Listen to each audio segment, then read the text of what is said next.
Right. Thanks. Okay, let me now welcome on board Dr. Ashutosh Raghuvanshi, MD and CEO at Fortis Healthcare, and talk about how their business is shaping up. Mr. Raghuvanshi, PE investors of Agilius Diagnostics have now exercised their put options, and now Fortis will have to acquire that 31.5% stake from them. Why does Fortis think that letting the PE players exercise this option was a better, opportunity or available option rather than an IPO? Because your IPO plans were scrapped this year. There was filing which we had done, but for commercial reasons at that point of time, we withdrew that. However, the PE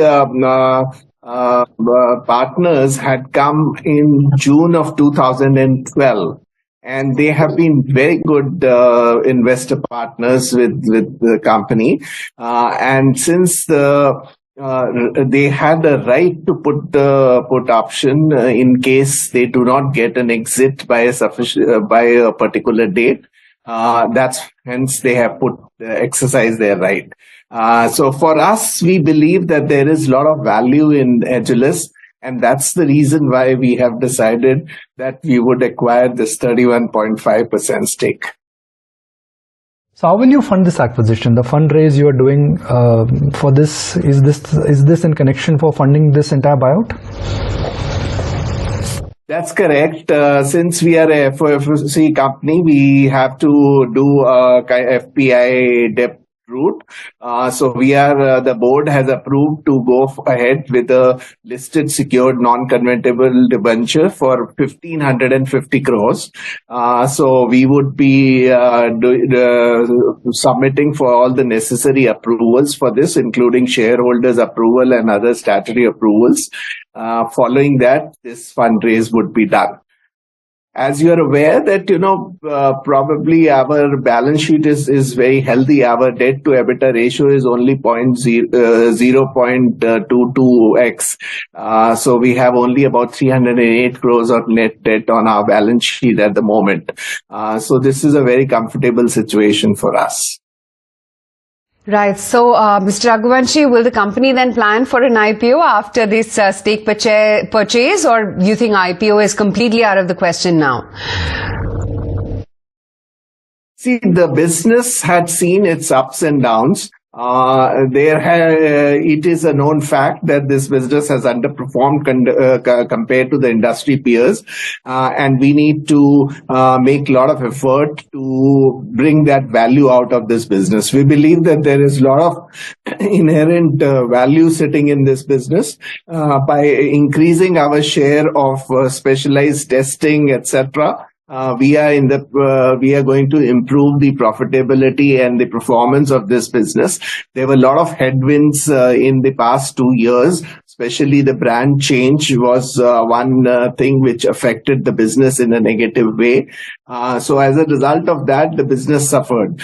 So we believe that we still have to go for the right timing for seeing how to give the best value out of this to our shareholders. But at the moment, the focus would be on rebuilding the business and recalibrating it. As you know that the competitive intensity in the diagnostic market has also started sort of becoming a more realistic than what was happening earlier. And as a result of that, we believe that this business has a lot of value sitting in it, which we need to realize further. You've said that the diagnostic business performance this quarter is lower than the corresponding previous quarter. Is this largely because of the impact of the brand change? So we have seen some improvement happening in the first quarter as well in terms of the EBITDA. Though the revenue growth was not very significant, the like-to-like comparison, the revenue growth was only barely about 2%, but the EBITDA numbers had improved compared to the last year. We are expecting that this performance will keep on improving from here on. And we are seeing trends of increasing number of tests happening during the current quarter. So we certainly expect a better performance going forward. Right. Could you tell us how the competition in diagnostic space has been? Because we've been hearing that the Indian diagnostics industry has been facing very high competitive intensity, especially from online players. Yeah, so I think there was a lot of froth in the market earlier in terms of how these other new age players were pricing these tests, and they are, mind you, offering mainly the routine tests. Specialized tests are being offered only by the larger players such as us and the others, and we continue to focus on the specialized tests, which are more B2B kind of tests.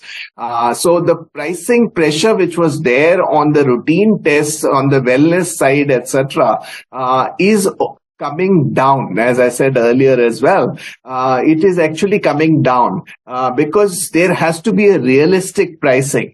A kind of a discount which is very deep discount is not sustainable for either a new age player or an old player, because essentially what is the difference between a new age player and the incumbent players is that they are using digital first, but all the incumbent players have also upped their game in terms of digital presence, including us and all the other players as well. So because of that, I think the playing field is becoming level. And as we go further, I don't think the timing of those deep discounts will come back. Right, Dr. Raghuvanshi, great to have you today on ET Now. Thank you so much for taking the time out.